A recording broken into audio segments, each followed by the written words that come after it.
We on? Yeah, okay. All right. So, I've got all the braces installed.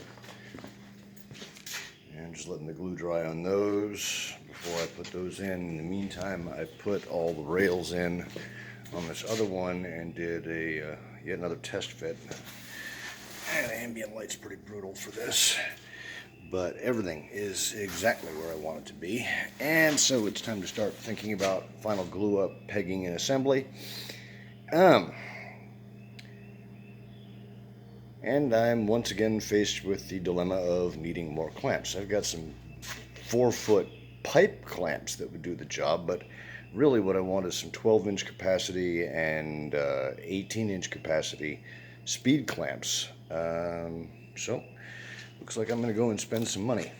Thing is, you got to spend money to make money, and a little bit of money in the front, a little bit of time in the front saves you a lot of time and a lot of cussing later on. So it's not like clamps go bad.